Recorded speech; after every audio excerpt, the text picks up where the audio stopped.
Hello, my name is Hassan Tawil. I'm your instructor for this training session. My home base is the GE Grid IQ Learning Center in Markham, Ontario, Canada.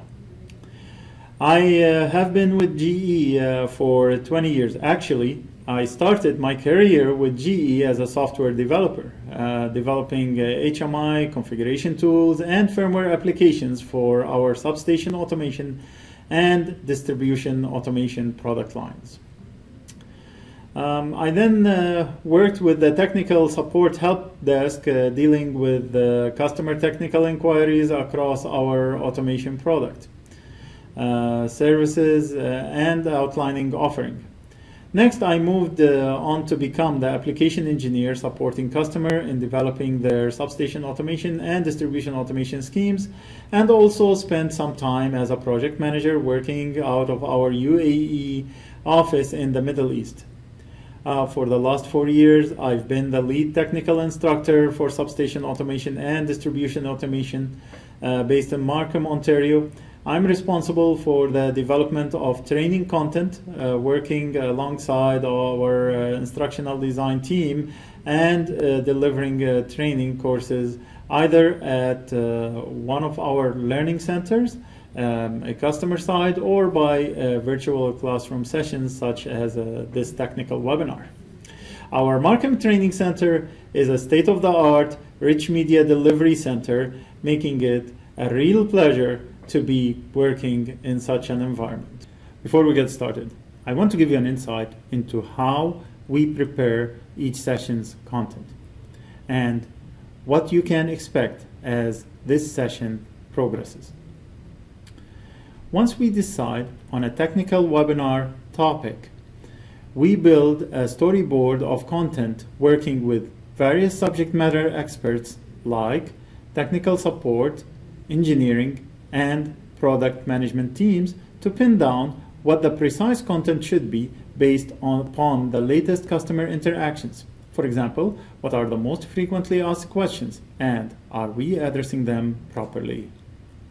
From there, we outline how best to create that content and whether or not we should pre-record certain elements to provide improved quality of content and delivery in order to provide the best learning experience possible for the student. That said, this technical webinar will involve both live and pre-recorded elements. At the end of each training segment, we will do a live Q&A session where we open the lines for a two-way interaction.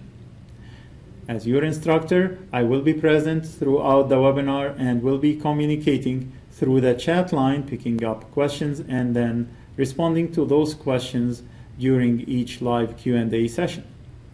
Let's address two questions that are frequently asked during our technical webinars. The first is, why is this session a WebEx session using internet, but audio is through the telephone connection? The reason we do this is simply bandwidth. Our sessions are for a global audience, and not everyone has the high-speed broadband connection needed. Hence, from a learning experience, we still find it better to deliver this session through a mixed media. The second question is always, will this session be pre-recorded and made available online? The answer is yes, it will be. More information on this will be provided at the end of this webinar. So without further ado, let's get started. In this course, we'll be covering three main topics. The first topic will be on the hardware. The second one will be on the client and server mapping and calculator. The third one will be on cybersecurity. Let's get started with the first topic, which is the hardware. In the hardware section, we'll provide you an overview of the hardware. We'll discuss the front panel, and then we'll go inside the D400. We'll show you the inside of the D400, and then we'll show you the back panel and how the components interface to all the back panel components. So based on our previous webinar on the D400, in this one we're going to show you live the D400. We're going to show you the parts of the D400. I'm going to give you a quick overview just like last time. So it has dual power supply. Those are hot standby power supplies. It has a main CPU, which is a PC 104 compliant motherboard. It's a fanless CPU and comes with all the indicators for all the communication ports in the back and the network interface, the IRIC-B, and the power indicator, ready indicator. We have a front compact flash for the user log files that can be used. From the back, the D400 has 8 serial port cards interface. Each serial port card will have 2 serial ports on it. So either RS-232, RS-485, a GFO or a PFO card can be installed. You have an IRIC-B input and an IRIC-B distribution. IRIC-B is for the time clock. We'll talk about that later. You've got an option for an Ethernet 4-port switch, whether it's copper, whether it is fiber optic. You also have the option of another COM port or another COM port with fiber optic connection, okay, or 10 base instead of the 100 base hot standby fiber optic. You have the option of a KVM switch card. The KVM switch card allows for a motherboard, a keyboard, a mouse, and VGA connection also for speakers to be connected for alarm sounding out. To connect the power, you've got 2 power connectors in here. This power connector on the left is basically, if you're looking at the D400 from the front, it will be for the power supply on the left, which means that if you're looking at both of them from one end, if this is on the left, it's feeding the power supply that's on the other side, the right, and if this is on the right, it's feeding the power supply that's on the left. There is a system failure power supply indicator, and that's basically would indicate when there is either a system failure or we have a loss of power to the D400. From our front interface, so we've got the 2 power supplies that are hot swappable, and then we've got a compact flash. From an indicator point of view, we have a power. When it is steady on, it means that it's receiving power. If it's off, it means that there is no power. So green solid on means we're receiving power. The ready, when it is on solid, it means the CPU has went through the initialization process and now it's ready to process communication either to devices in the field or to masters or local HMIs. The IRIC-B signal, when it is solid, it means that it's receiving the IRIC-B signal. So green solid means the IRIC-B signal is being received. When it is not there, it means there is no IRIC-B signal being received. The network, as we said in the first part, that there will be 2 network cards. The network activity would show up here. It will be green if there is a carrier detect. So if there is a solid communication, it means that we will see the link. And then the lower 2 indicators would be yellow to indicate activity. So they will basically show the transmit and receive activity. Then we have 2 USB ports. Those 2 USB ports can be used for a USB stick, and basically if you want to upload or download the communication or the upload or download files, you can attach your USB stick and then you can upload and download files. You can also do it via SFTP or Secure File Transfer Protocol. So that's basically how to use the USB with these ports. And there is an Ethernet port which is front dedicated for communication, front Ethernet port. There is a communication port. This is for maintenance, a serial port RS-232. You can use a null modem cable with it, or you can use if you're using a modem, then you wouldn't use a null modem cable, you would use a DCE to a DTE communication cable. For every communication port on the back, there is a transmit and receive indicator. So 1 to 16, like we said, 8 cards. Each card has 2 ports, which mean that in total 16. So for the 16 ports, we can see that we have a transmit and a receive indicator. All right? And then when it is green, it means it's transmitting. When it's yellow, it's receiving. So the D400 is equipped with a compact flash in this slot, and the way the compact flash works is you remove the front cover, okay? And then there is a little button in here. We press the little button.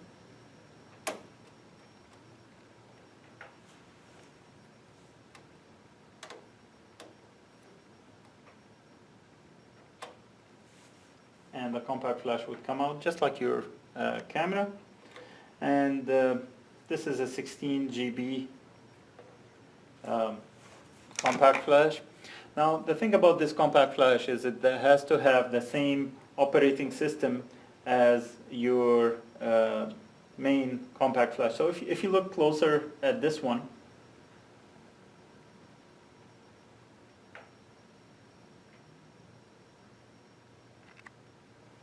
this has a writing on it. It says SGA0002 version 3.2, and it's a secondary compact flash. The main should say SGA002 version 3.2 primary compact flash. It has been an occasion where a customer had purchased a compact flash, placed it in the D400 thinking it should work. What happens is we have to program these compact flashes in order for them to receive the data logs into the compact flash prior to installing the compact flash into the D400. So you'd have to receive these compact flashes from the factory in order to install them in the D400. Okay, so from a top view, you can see the two power supply position, and then you can see the main PC104 CPU, motherboard, and there is two compact flash. This compact flash is basically for the user log files, like I showed you how to remove it. There is a compact flash under this motherboard or mini motherboard that basically houses the operating system and all the applications. And as you can see, it's a fanless main CPU motherboard, so there is no mechanical moving parts, which is important in our substations.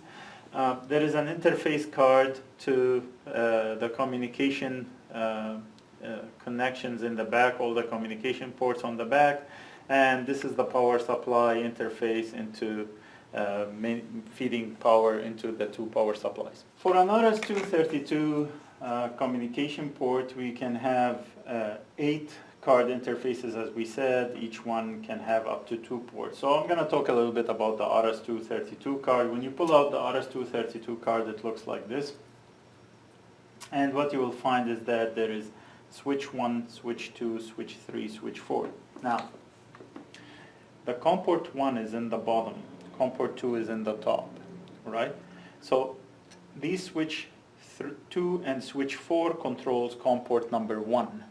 And switch 1 and switch 3 controls COM port number 2, which is on the top, okay? This is a common pitfall. Even though it's noted that this is port number 1, this is port number 2, it's common in the field to mix it around and say think that this is COM port number 2, this is COM port number 1. Okay, so let's go closer and start to talk a little bit about the switches. Okay, so we've got a DCE and a DTE device when we want to communicate on a serial port. A DTE device is a terminal device or a data terminal device, and a DCE device is a device that sits between the data terminal, so it's like a modem, right? So a communication device like a modem. So basically, if we want to set it for a DTE device, like if you're connecting this directly to a relay in the field, you would use a null modem cable. And to use that, basically on these switches here, okay, you would have to set it up such that it's all set up toward the numbers, so toward the A position. So this is the A position, this is the B position. According to the chart, if you want DTE, then I would set up number 1 to the A position, number 2 to the A position, 3 to the A position, 4 to the A position, 5. If you like, it's set up toward the numbers. So that's the A position. Okay.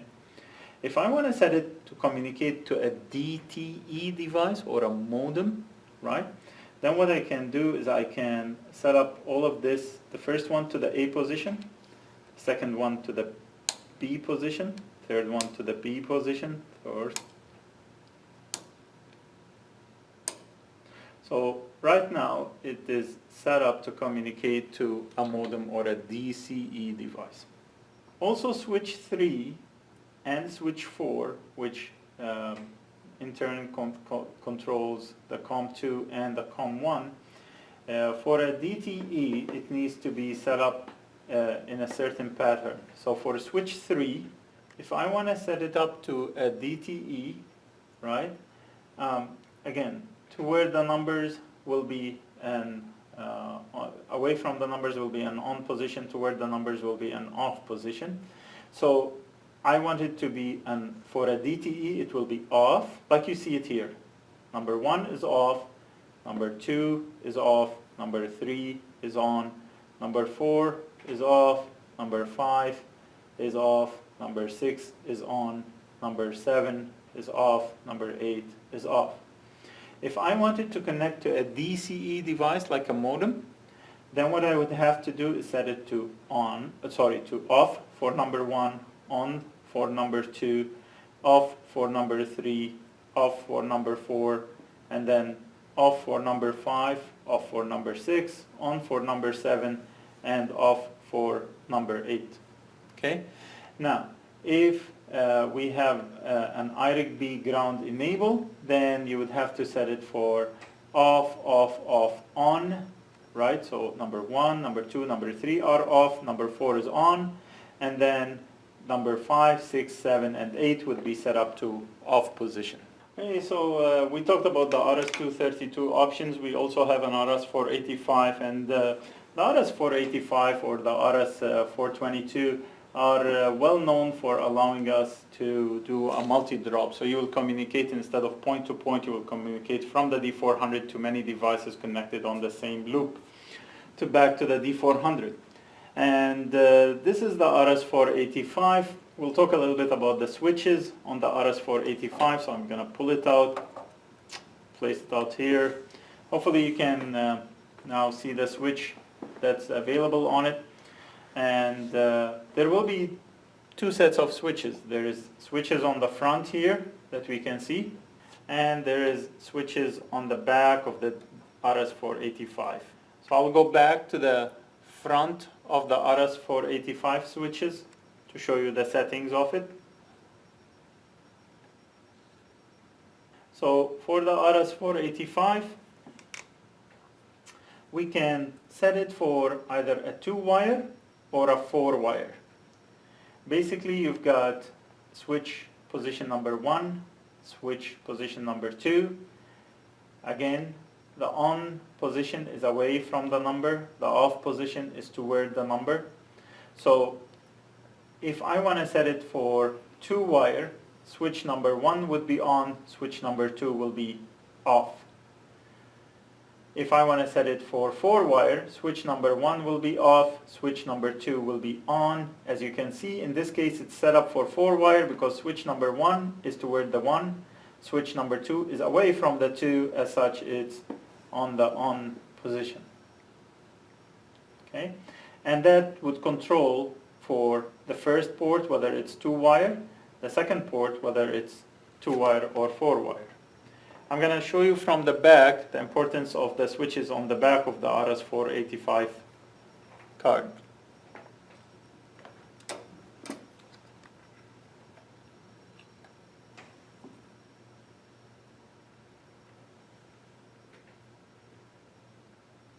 These switches, okay, which is switch 3 here and switch 4 here.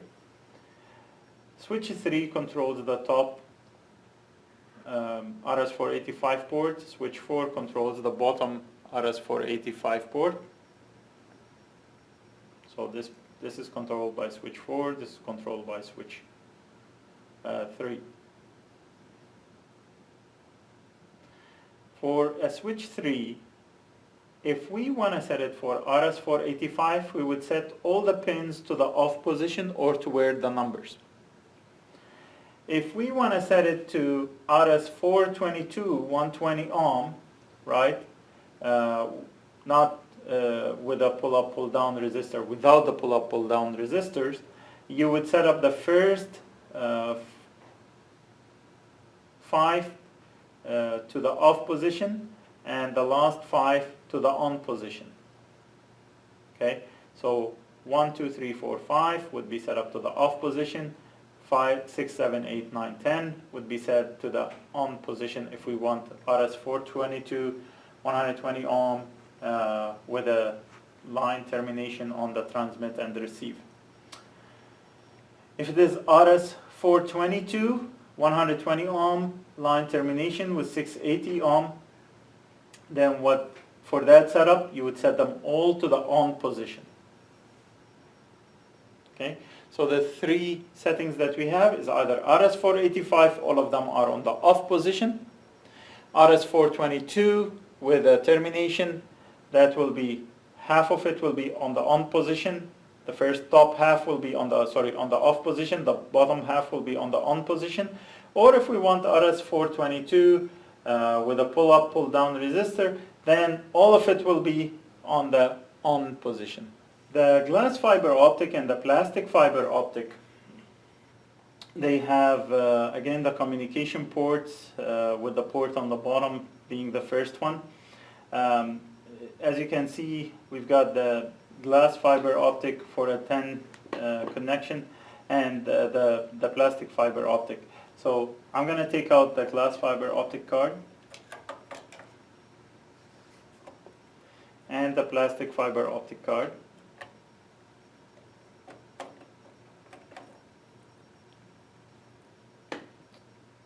Now, as you can see, the setup of the switches on both of them is the same.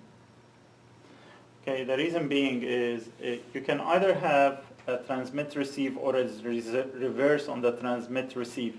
So if I want a standard transmit receive, it's as you can see it here, toward the number is B, away from the number is A, so it is BA, BA, that would be a standard. If I want it to be inversed, or this is the transmit, this is the receive, then what you will have is AB, AB setup instead of BA, BA setup. Okay, so we finished the serial ports. We're talking about the IRIG-B. Basically, the IRIG-B connection is to allow the time to be received by the D400 from an IRIG-B device that's sitting in the substation. So the IRIG-B broadcasting device would receive the time signal from the satellite and then would broadcast it to the devices over an IRIG-B wire.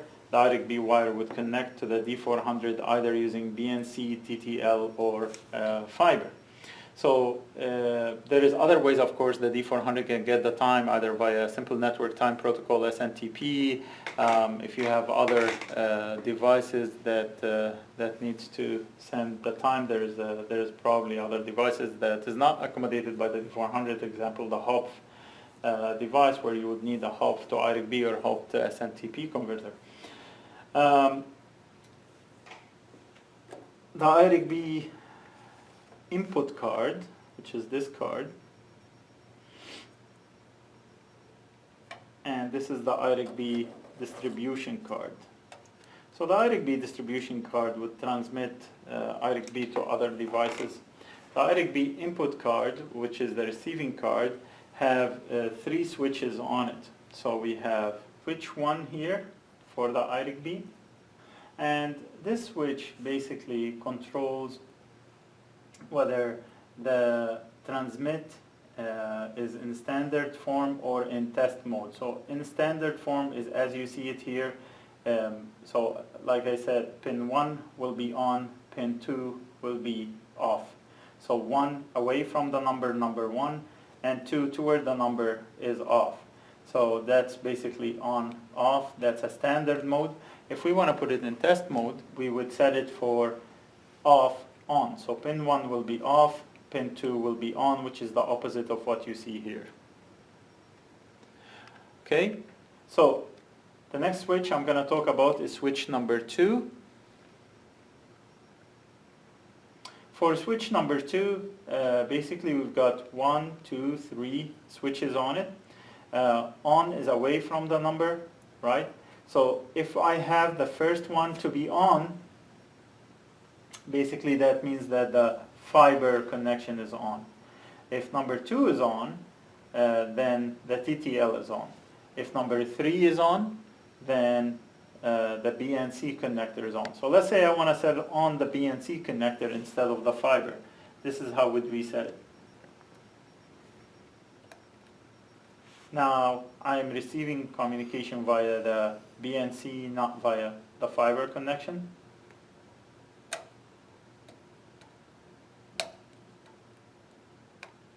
And this would allow it to receive it via the TTL, right?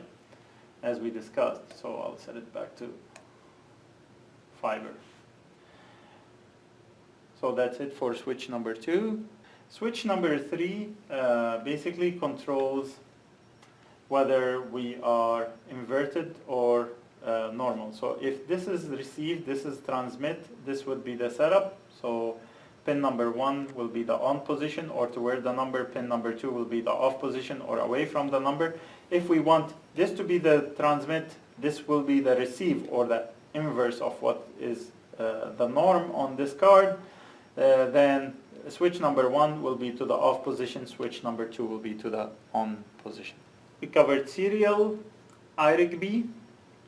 Next we're going to cover the Ethernet or network connection on the D400. Like we said, there is a network port on the front. There is 2 network switches, unmanaged switches. I get this question all the time, whether they're managed or unmanaged. They're unmanaged switches. Each has its own IP address, and this comes in so much variety. So the first one is 4-port copper, 4-port 100 base fiber. It's a hot standby. You can achieve hot standby with a fiber setup. You've got a 10 base fiber. You also have the option of getting another COM port, which is COM2, and this will allow you to connect to a DCE device like your modem. You have the option of getting a COM2 with 2 network ports, so that's like Ethernet and a COM2 connection. Okay, so again, 4 options. It's either 5 options. COM2, 100 base fiber, 10 base fiber, COM2 with copper, or all copper Ethernet connections. For the KVM switch here, or for a local HMI in the substation, you can have 2 USB connections, so a mouse and a keyboard can be connected. You can have speakers connected to your speaker output, okay? And you can have a VGA connection to a local screen or monitor. Now, the one challenge that I see all the time, I'm asked about this by the customers, is I went and I bought a VGA monitor that's a touch screen. Touch screens normally require certain driver to be installed on the device that's going to use this touch screen. So considering this is a packaged Linux operating system that you cannot add a driver to it in the field, you may probably, chances are you may not be able to connect the touch screen and use the touch screen capability with the VGA connector, what you will need to do is get a fully featured touch screen that has its own operating system like Windows, and then it can communicate over Ethernet to the device, and this way you can achieve the touch screen capability if required in your substation. In summary, the D400 is built in a modular manner, ruggedized for your substation requirements, whether you have a requirement for a dual power supply, serial, IRIG-B, Ethernet, or if you have a KVM requirement set up with a keyboard, mouse, video, and speakers to meet your requirements in a substation. Thank you for participating in this session.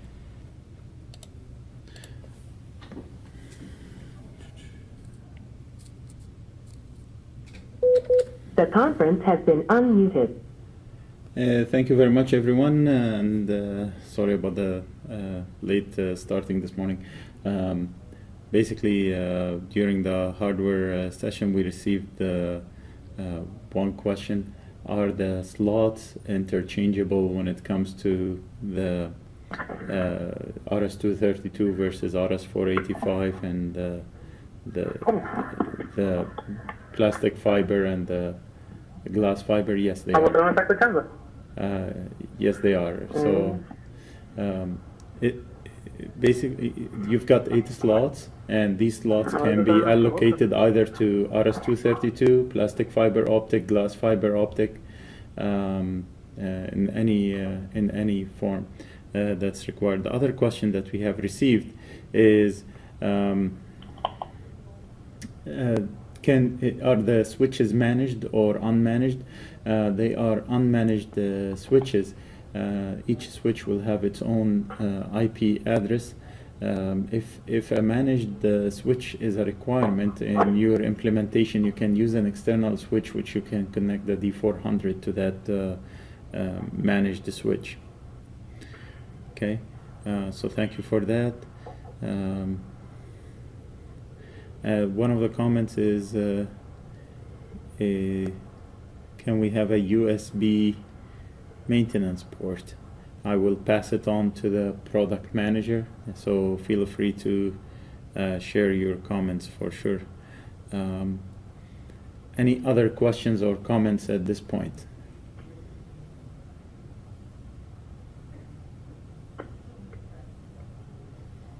Okay, we'll start part 2 of this session. I'll mute the phones. The conference has been muted. With the hardware section done, in this section we'll be covering the client and server mapping of the DMP, and we'll be covering the calculator expressions, whether it's an evaluation expression, a quality expression, type conversion, assignment, how to do timers, and how to do averages in calculator. Thank you. Okay, in this section we'll show you how to basically create a client map between the D400 and the UR software. Basically we have a UR set up for DMP communication, and we've got contact inputs mapped into the DMP communication. Just to show you how the contact inputs will change. So here I'm going to change point number 5, point number 6 to on, point number 7 to on, point number 8 to on. Okay, and then we can switch it back to off. So contact number 5 off, contact number 6 off, contact number 7 off, number 8. Okay, and I'm going to show you the configuration that we did very quickly in under products, communication, DMP protocol. So you can see the DMP setup here. You can see the IP address of the DMP setup. You can also see the DMP point lists. And in the point list of the DMP, we only have mapped 4 digital inputs. There is no analog inputs with this, which is those 4 digital inputs that we did.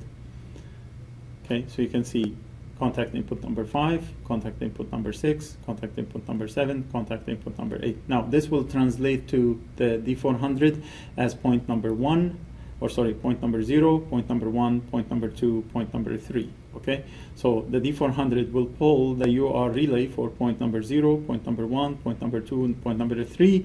The UR relay will of course send contact input number 5, number 6, 7, and 8. Okay, so how do we do that? This is the D400 interface. I'm not going to take you through the login. That has been already recorded in the previous webinar. Once you log in, you go to the configuration tab. Under the configuration tab, you open the client maps. In the client maps, you can either open or create a new client map table. So I've created this F60 webinar client map. In the F60 webinar client map, so we don't have any analog inputs, analog outputs, digital outputs, or accumulators. We have placed the 4 points right under the address 0, 1, 2, and 3, and we just have a point reference on them. You can add a point. It's very easy to add a point. So in here, if I have a 5th point, I would have added as point number 4, and I can put a description for it, or I can delete a point. So this is how a client map works. The properties of the client map is defined in here. So what we're doing a class 1 poll every 1 second. We're doing an integrity poll every 3 minutes. If you are wondering about basically the timing for these parameters, you can get it from our user's manual from our technical website. Okay, so once you have set up your client map table and you have named it, you would save it, right? In this case, I'm going to save it as my webinar UF60 webinar XML, right? And then you go under the connections. In the connections, you would add IED block using the plus icon. In here, you will put the IP address of the UF60, and you would select the UF60 webinar client map that we just created. Okay.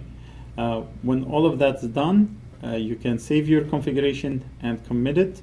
So now if I go into my devices, I can see that the device is black. There is 245,000 communications between the D400 and the UR relay.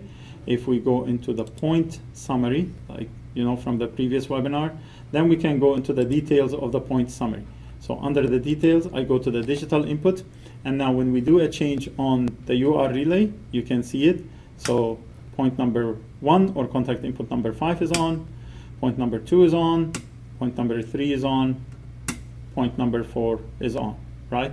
In the same manner, we can turn it to off. So point number 1 is off, point number 2 is off, point number 3 is off, point number 4 is off. Okay. If we want to display it graphically, so we can go to our graphical display, and I built the graphical display, as I said in the previous webinar, under the graphical HMI creator. I just need to open my graphical display, open the HMI, and now I can see the points in this one. So I can go switch number 5 is on, switch 2 is on, 3 is on, 5, and then we go back. Switch 1 is off, 2 is off, 3 is off, 5 is off.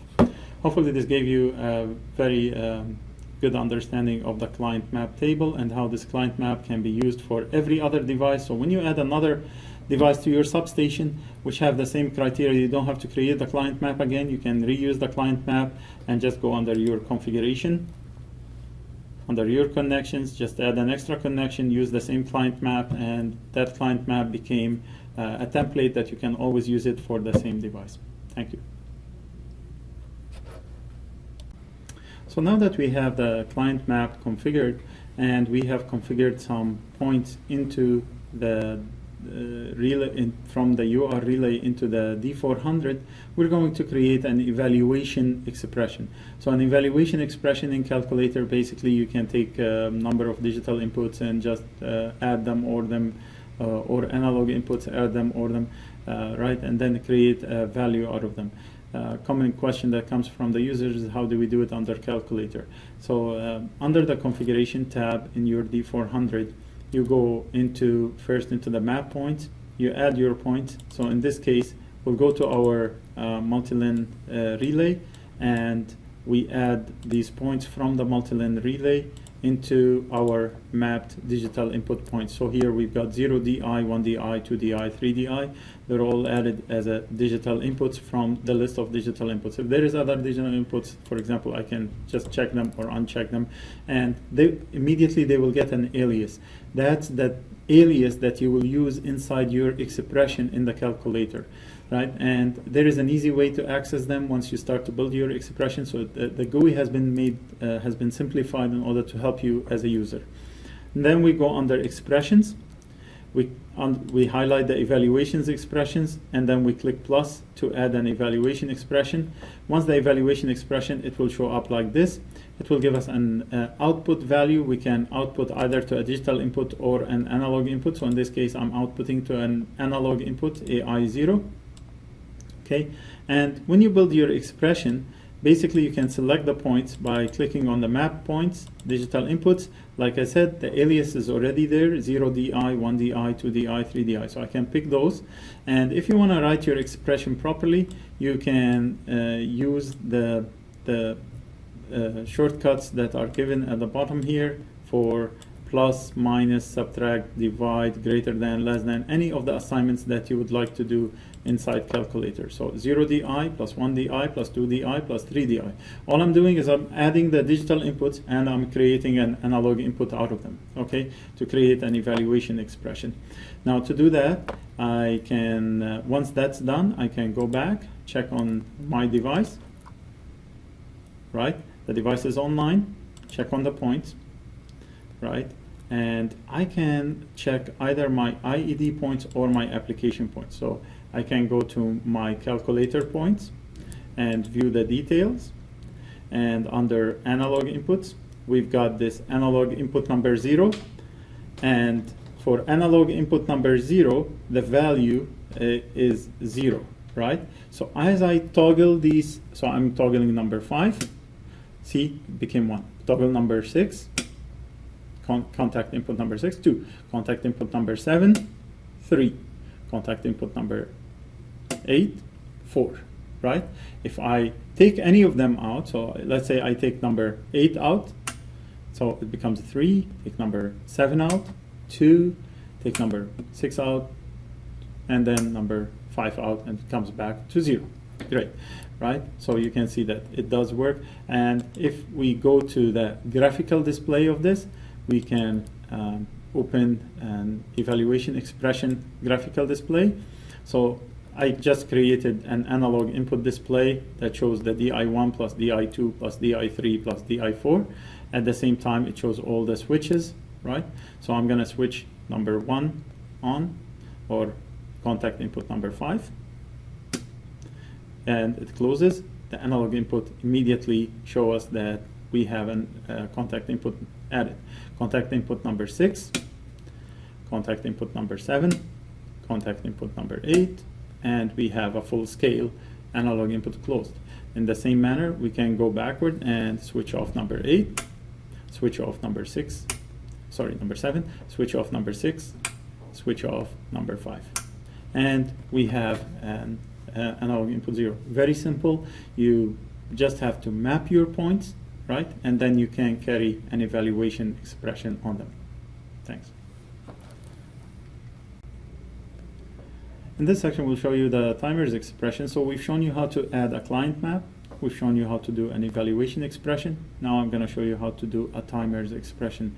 To do a timers expression, first thing you need to do is, of course, you will have your points mapped in, and then you go to a timers expression. One common question that I get in the class always is, how can I learn how this timer expression works? There is a great online help.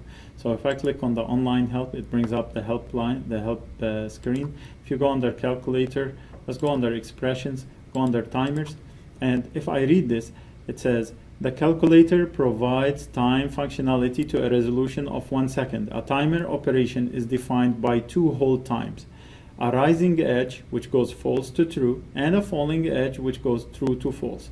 Hold the time can be positive or 0. When the result of the binary expression changes, calculator starts the timer based on the defined hold time.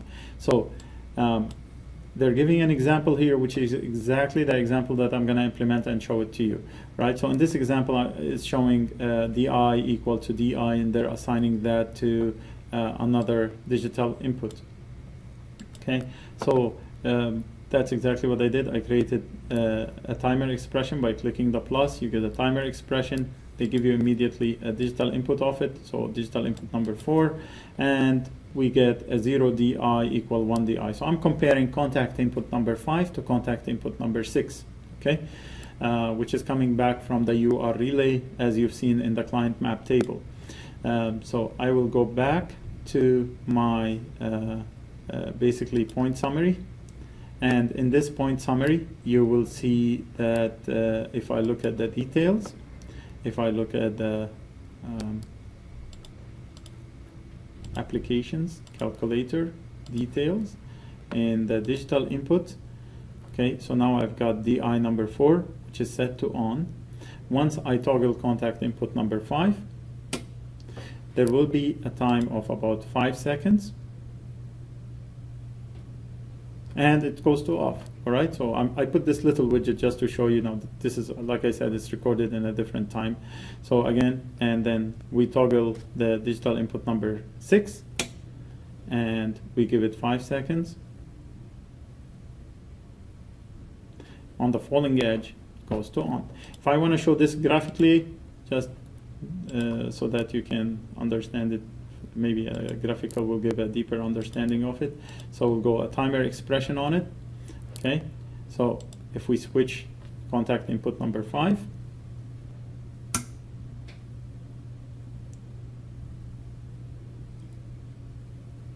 it goes to on. And then if we switch contact input number 6, so now they're equal, both of them are off.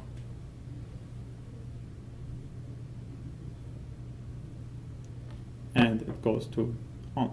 Thanks. So we have shown evaluation expression, we have shown a timer expression. At this point I'm going to show you an analog or a digital assignment expression. So for an analog or a digital assignment, the way it works is that you can take a digital output point, let's say a digital output that's owned by our multilin UR, and we can assign it a digital output point that's owned by the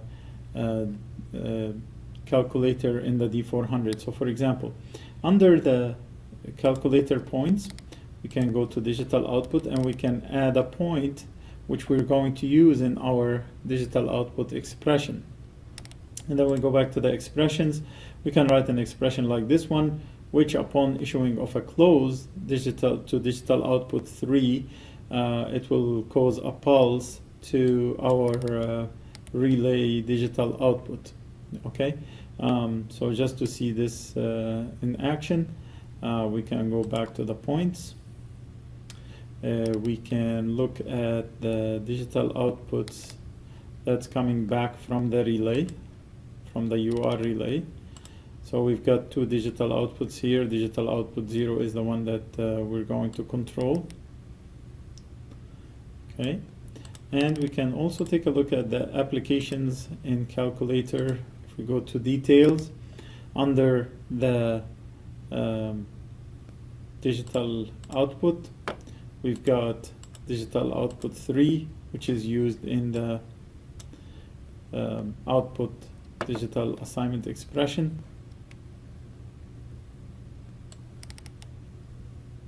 Okay, and what we're going to do is we're going to show both of these. We're also going to show the value from our relay. So if we close the digital output at this point, we issue a close command. That's on the calculator point. What will that in turn do is it will cause a digital output of the relay to close and will cause our status on the virtual input 1 to change. So it has been sent, and as you can see, the status is on. We can issue an unforce of that status if we want by setting a latch off from our UR interface point.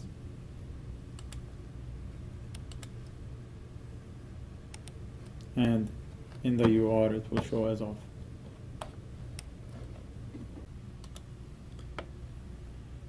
Okay, so for the calculator expressions, we have shown the evaluations, the timers, the analog or digital assignment, which is the same, and the quality for a quality conversion. What does quality conversion mean?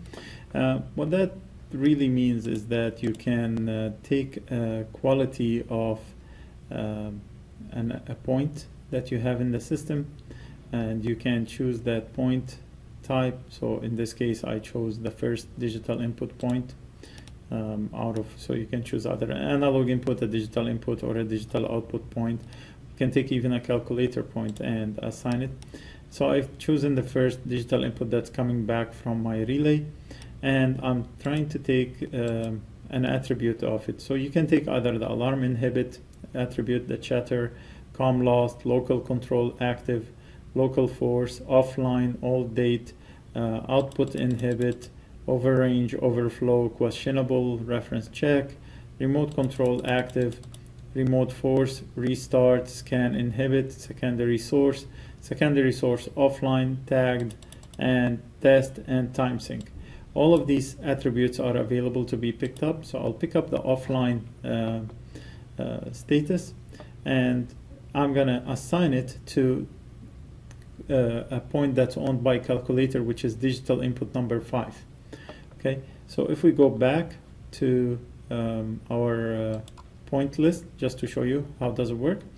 If I'm looking at the point, let's say the digital input 0, which is owned by my UR relay, coming back from the UR relay. Okay, and I look at my calculator point, digital input number 5.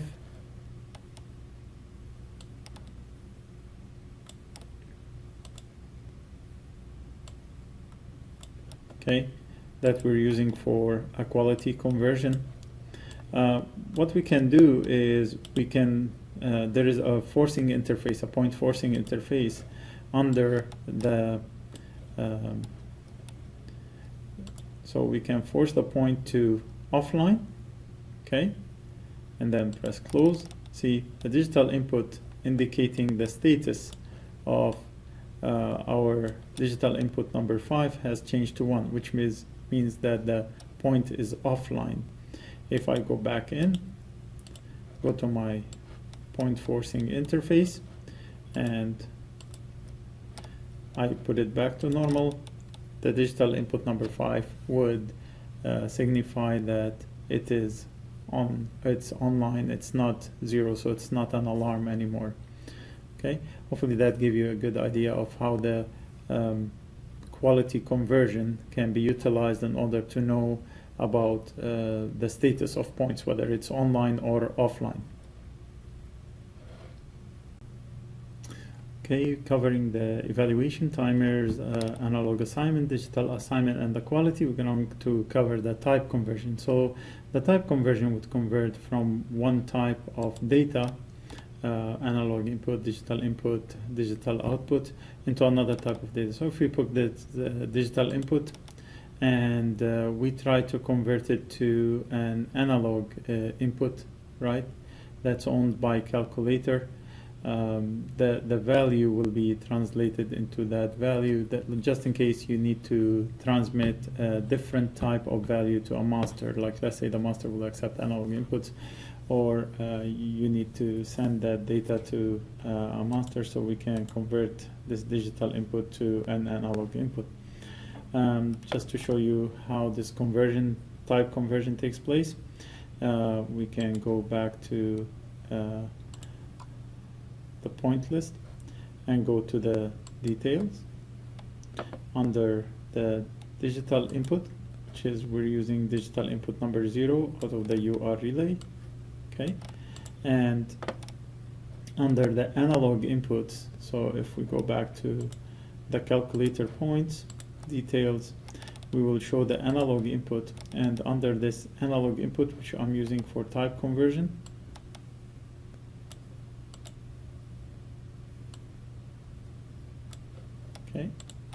take that out of the way. So when the digital input changes from 0 to 1, we expect the analog input to change value accordingly. So I'm forcing the digital input in the relay to 1, right, using my RTT tester, and the analog input would change to 1. The opposite is true. If I change it to 0, the analog input would change to 0. So this is what we mean by type conversion. Okay, so we have shown evaluation, timers, analog assignments, digital assignments, the quality conversion, the type conversion, and I'm going to show you the averages next. For the averages, basically we can have either a block or a time weight average. And the way it works is that you would take an analog input that's coming from a device. So in this case, I'm going to take the analog input that's coming from the UR relay, which I mapped into my client map. And so I'm going to take the current, and I will take an average of it every 6 seconds. So to do that, we have set the period for 60 seconds, and then we have our sub-block divisor every 10 blocks. So if you want a clearer description, it's in our help file under the averages, and as you can see, they split the period so into equal subdivisions.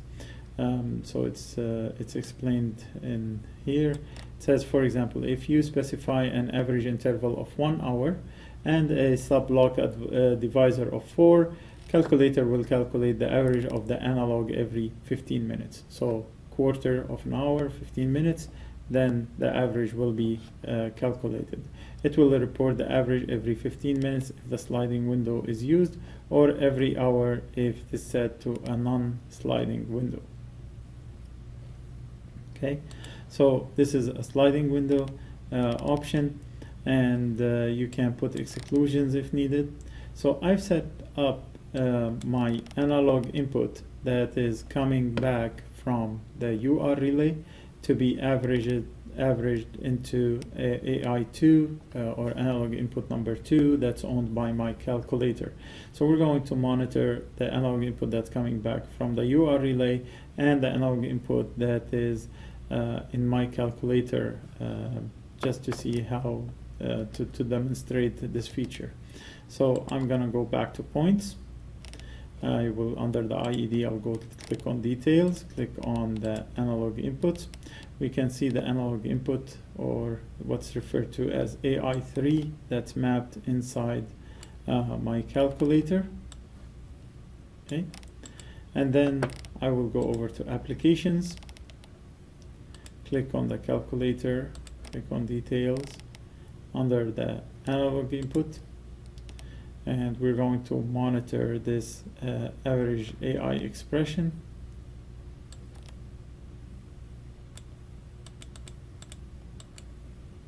Okay. Take that out of the way.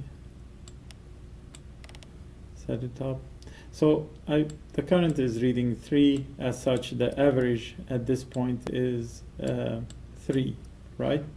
And then basically at every 25 seconds, that average will be updated.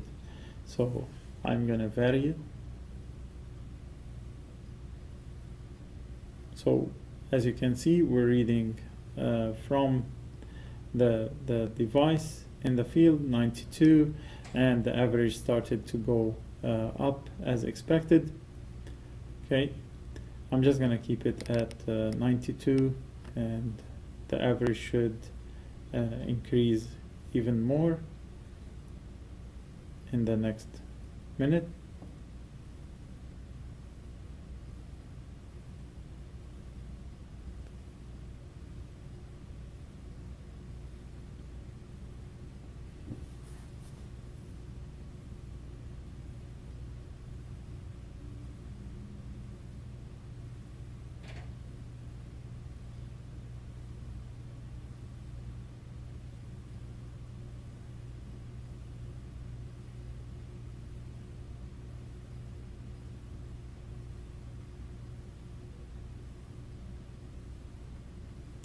And now we can see that the average have reached the 90 average.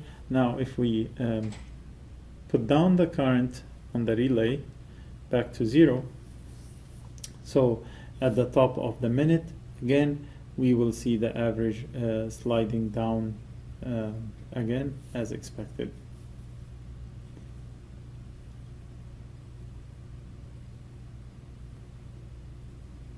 So this analog input point that's owned by calculator will keep calculating the average of the analog input point that's coming from another device into the D400.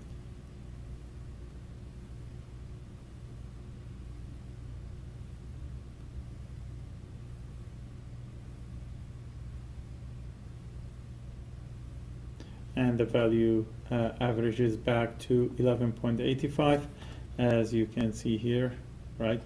And basically that's how the averaging works in under the calculator. Right, so we have covered the evaluation, the timers, the assignments, analog and digital assignments, the conversions, quality, type conversions, the averages. And the last feature of the calculator that I'm going to demonstrate to you is the output to input conversion. Why would we need an output to input conversion is a common question. Basically, the output to input conversion is a message that's coming from one master to another master or a couple of masters.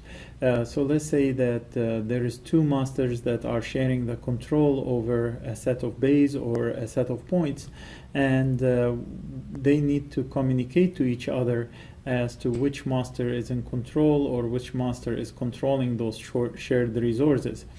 The way it's done is we make a digital output available to both masters, and when one master basically forces that digital output, that's a message that gets converted into a digital input, and that digital input can be retrieved or polled, if you like, by the second master. So master 1 and master 2, we've got master 2 that's going to pick up that value and basically learn whether the first master is in control of the shared resources or is not in control of these shared resources.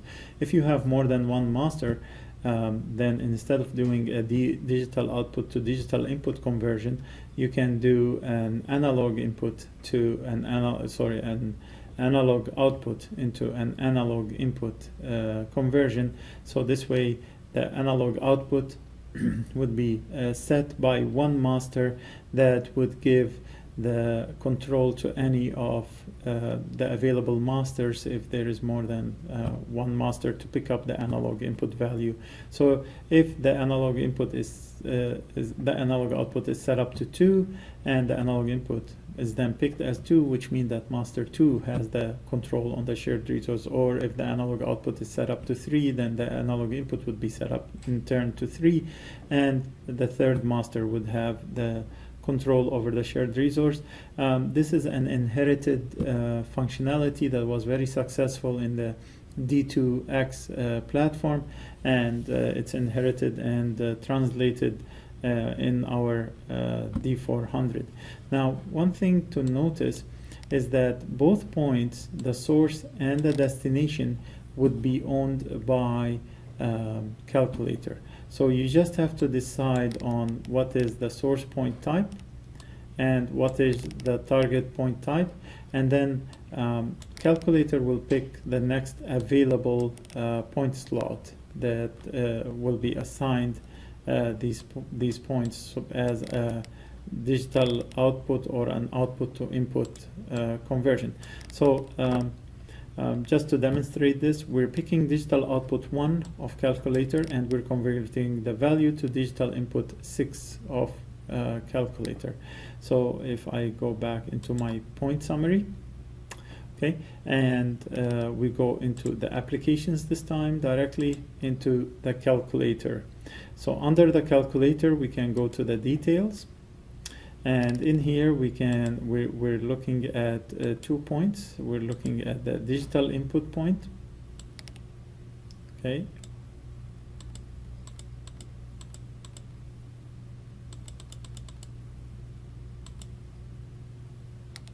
So we're looking at the digital input point, which is an output to input conversion.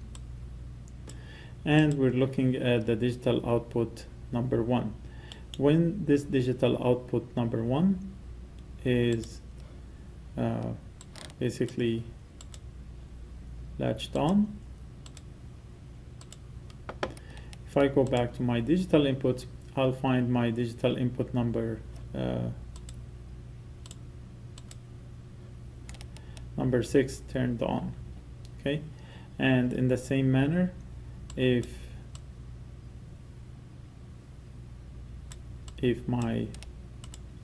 when that digital output changes, if I change it back to latch it to off, okay, I go back to my digital input and my digital input changed to off. So this digital output that's owned by calculator changes to a digital input that is also owned by calculator.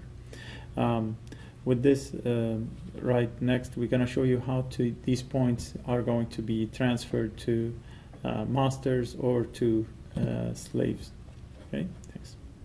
So once we have created our DPA or the DCA, the application that's collecting values from the field, that's our client maps, and we have added a connection to that client map, which is this device that's collecting information from the UR or all our field devices, and then we have created all our calculator points, our alarm points, and all of this information is ready to be transferred to the master or to be sent to the master. What we have to do is we have to create a server map. So a server map is a list of points, that is a list of information that is ready to be transferred and be utilized by the master, whether this is digital input, analog input points that can be pulled by the master on a DMP protocol, or a digital output, analog output counter points that are ready for master freezing and reading and master control. Okay, so how do we build a server map? We go over to the server map in the same manner that we did the client map, and then we click new. We can either create a 101 map, a DMP, or a Modbus. Just to note here, if you need to do a 61850 setup, you will have to do 61850 in the SG config loader of 61850. It cannot be done on this online configuration. So we click on DMP, and then we click OK. It gives me basically an area where I can add my points that I need to report to the master, and then there is a tab for every data type, whether it's analog input, analog output, digital input, digital output, or accumulators. So what I'm gonna do is I'm gonna pick up some analog outputs from the device. So I'll pick up the voltage and current, okay? And for a digital, I got no analog outputs in the system. You don't have to pick up every type, okay? So from the calculator application, evaluation expression, analog input, type conversion, analog input, and averages, analog input. Okay. Then we can add some digital inputs if we want. So we'll go to the IED. Then we can add all of those 4 digital inputs that were coming from the UR. We can also add the calculator points.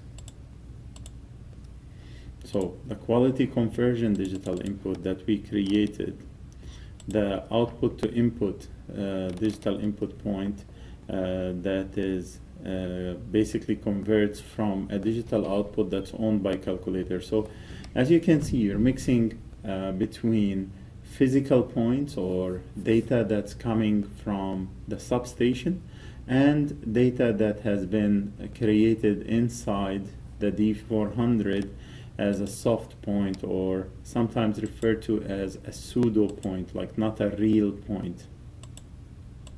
Okay. We can also add the two digital outputs that are to be controlled by for the relay. Those are my virtual inputs in the UR relay, in case you're interested in how does it work in the UR relay. In the automation world, an output is an input in the protection world, and this is something just as a side note for those who are new to the field. Okay, and basically we can add a digital output expression. Okay, and the output to input conversion, this is the digital output. So now when we send this digital output point to the master has the ability to force this digital output point, and the value will be reflected in this digital input point, right? As we, this digital input point, as we have explained it in the output to input conversion. Okay. Of course, you can add accumulators. Now, in the case of accumulators, we don't have accumulators coming from the UR relay, but there is lots of accumulators on the UR software, or the application that's working with the UR software. For example, we can see how many messages were sent, how many messages were received, what is the timeouts for the message communication, how many messages with errors. Okay, and from a calculator point of view, we can see how many what commands were received by calculator, and how many of the received commands did not pass or didn't go through. As you can see, there is basically a lot of information available that we can take it and report it to the master. So another example is if you're interested in an IRIG-B frame count, right, to be reported back to the master, then you can pick up this IRIG-B point, and that will all be in the list. Okay, so at this point, we have populated the points that are going to the master, and this is the art of automation. You receive the points in a certain sequence, and then you would reframe it logically in a different sequence for the master. So the master right now can take these points and put them the way the master expects these points to be reported. All the attributes, similar to the attributes that we have basically configured in the client map, are available here. Now the number of attributes is much less. That's because when you're configuring a client map under the DMP protocol, you would have to specify how often we're going to basically poll the device and how often the device is going to reply to us. And all of those parameters may not be required in the case of a data processing application or basically a server map. Okay, so in this case, the server map application that's serving to a DMP master does not require that we do any more than these specific simplified parameters. Okay, and as you can see, the parameters are specific to every type. So under analog inputs, I can decide what is my analog input class and what is the variation. So for those who are new to this, under the DMP protocol, there is object and variation, and you would decide what is the object and variation for each data type. So, and the class under which the data will be reported. So we're deciding that this data over here, these digital inputs are all class 1 data. You also have the option of inverting the data before you report it to the master. So let's say that there's a digital input that's coming into the D400, and what you want to report to the master is the inverse of that value. So if the value is 0, you would report 1. If the value is 1, you would report 0. And to do that, you would have to check the box that says inverted value. Okay. Now that my tables are populated, I would click Save, give it a name. Let's say my DMP webinar server. Now click Save. Okay, that XML right now is available in my D400. It can be used every time I want to add a master to the D400. Now we can go over to connections and then add the master. Say it's a network DMP master. Okay, and then we go and we decide whether we accept all hosts, or we can specify the IP address of the host that we want to talk to, what is the port that we should use,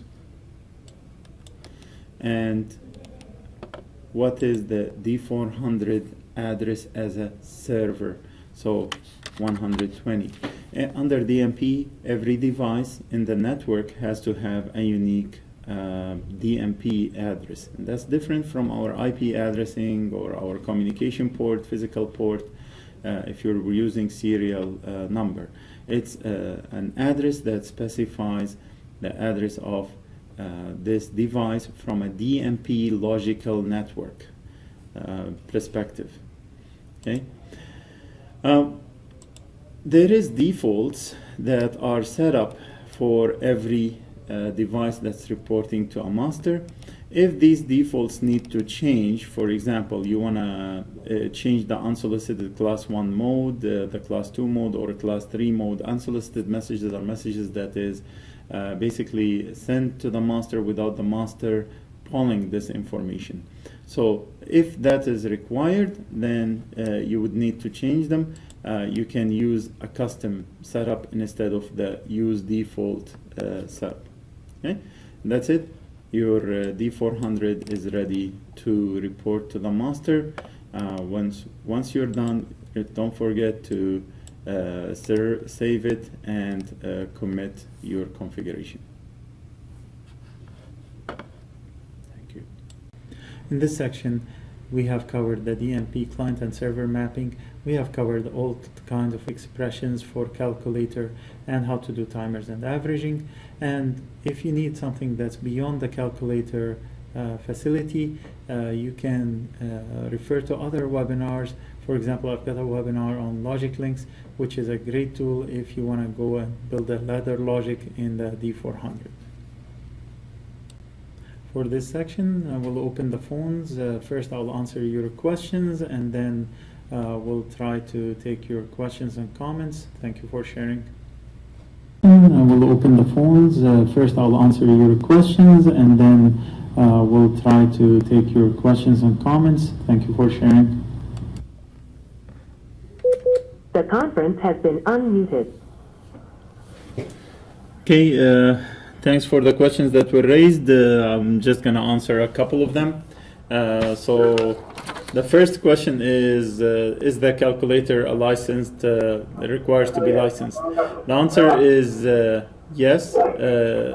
Sorry, no, you don't need a license for calculator. Yes, we include calculator in every D400 that is provided to our customer base.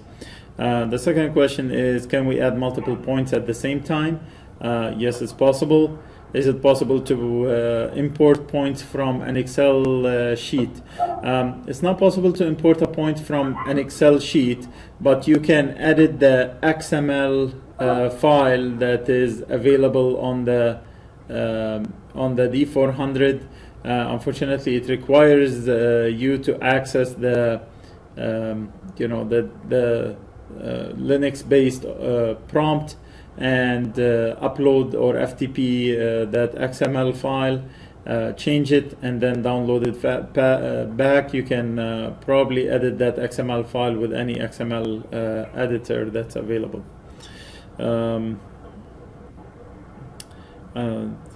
Does the 61850 support of the D400 support both client and server?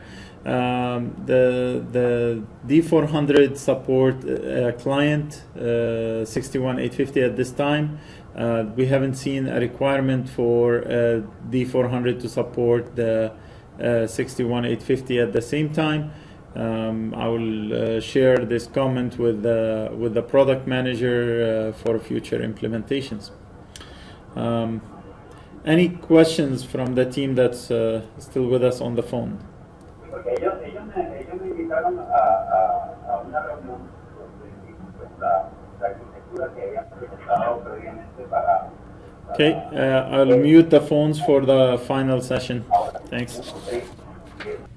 With the two sections done on hardware and DMPU and calculator, in this section we'll cover the cybersecurity setup on a D400, how to start a Radius, get a Radius server connected. We'll try to use a free Radius, but of course you can use IT level Radius kind of setup if required, and we'll show you the interaction between the Radius and the D400.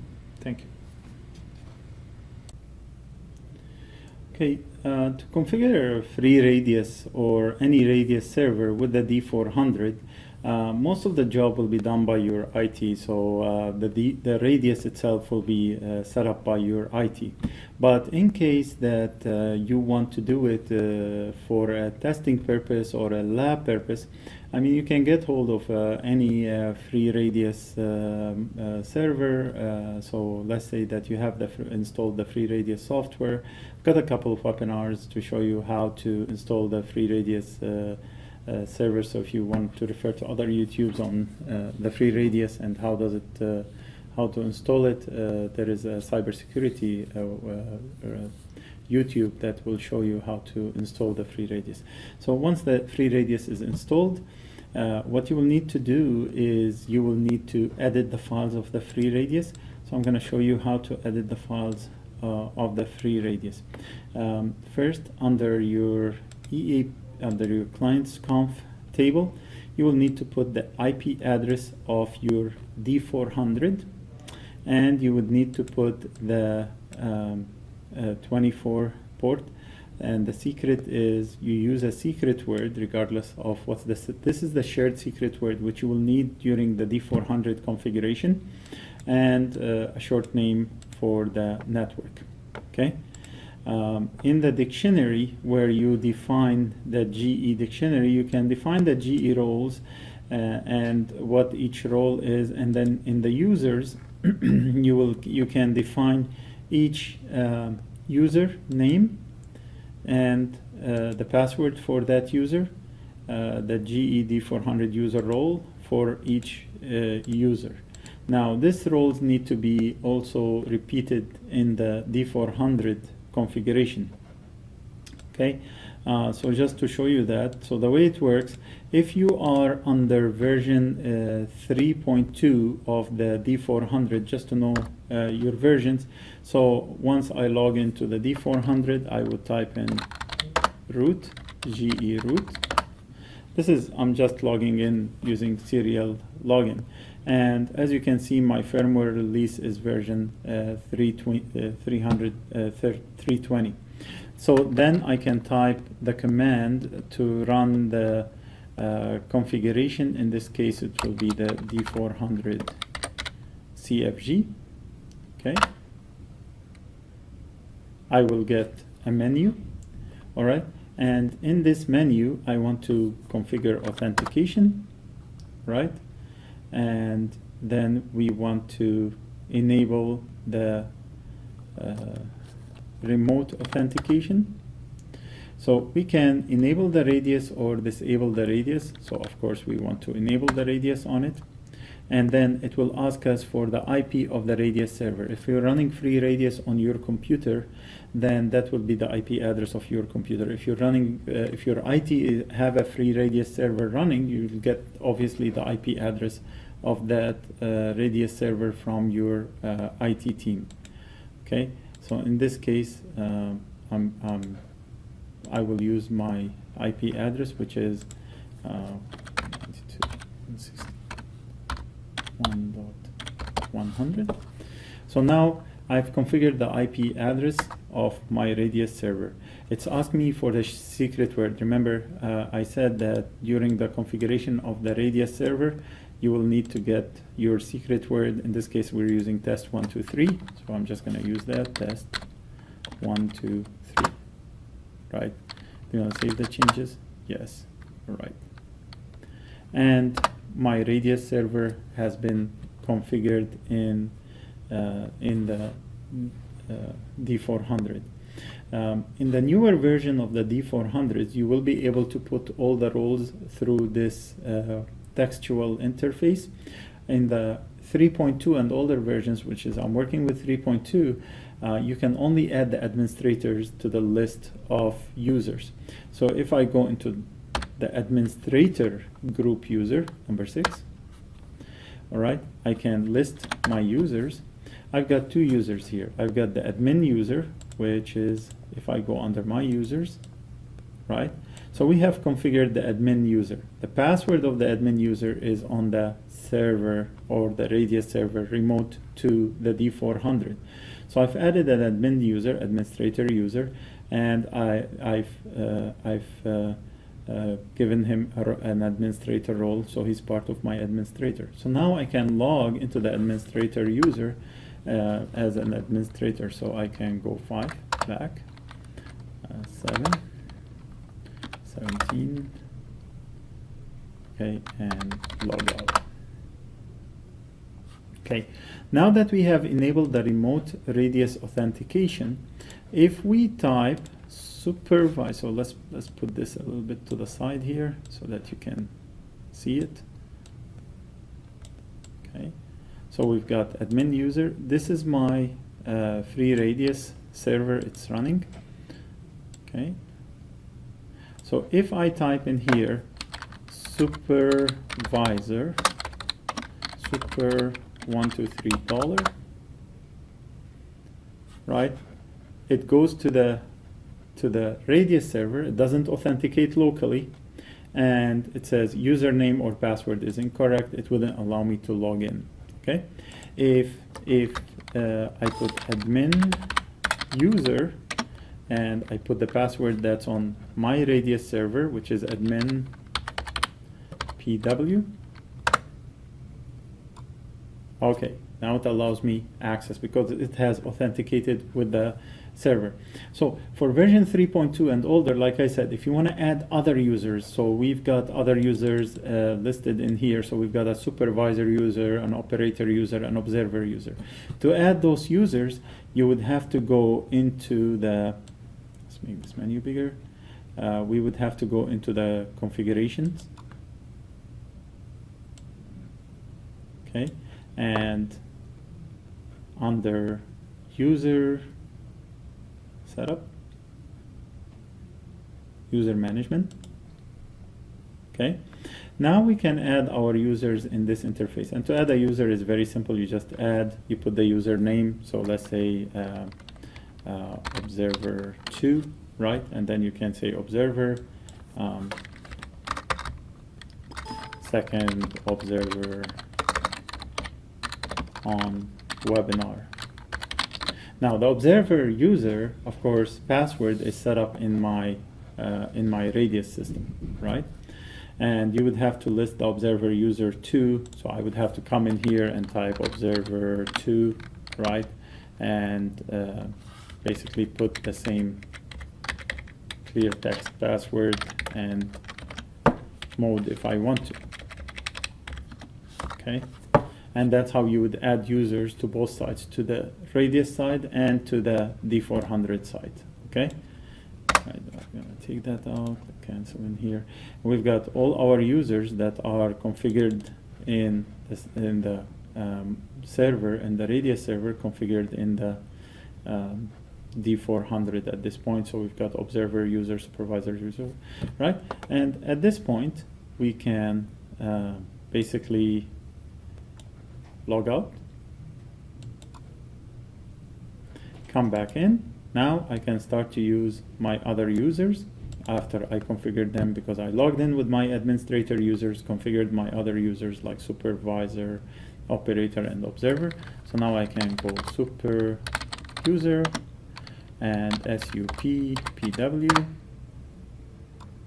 It allows me access as a supervisor. Okay. So super user, my role is supervisor. If I log out,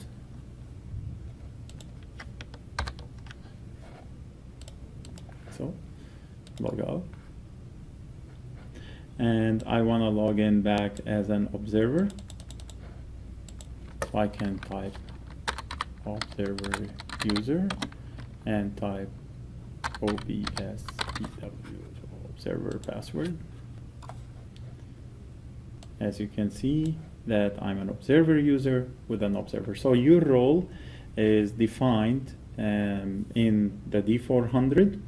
The D400 would authenticate only the password with the master in order to sanitize or make sure that the D400 and the master are using the same roles. It makes sense to define these roles in the dictionary of your server, and then make sure that the users are assigned the same roles locally on the D400. And that's basically what how we can enable a radius server with remote authentication. Of course, like I said in previous cybersecurity webinars, that this is a role-based access kind of setup, and you centralize the access to your D400 with your basically IT managing the users that are allowed to access the D400 or be dropped from the D400 access list. Okay, hopefully that have given you a good understanding of if you want to do a quick implementation of free radius, or what you need to share with your IT team. So you would need to share your test 1, 2, 3 with your IT team, which is, or your secret word basically, and you want to make sure that you are aware of the IP address, so that when you are on the terminal access of the D400 configuration, the D400 CFG command, that you can configure the terminal. But it's very easy to set up on the D400 as you've seen. Thanks. In this section, we have shown you briefly how to set up a radius free server with the D400, and how the D400 is configured to communicate and authenticate users based on an RBAC setup. Thanks. Okay, so the question that came through is only one question. What is the difference between all the roles between administrator, supervisor, and observer? The observer does not have any configuration opportunity, so it can he can basically take a look at the points. If there is HMIs that are required, he will be able to look at that. The supervisor can do all configurations except for user management.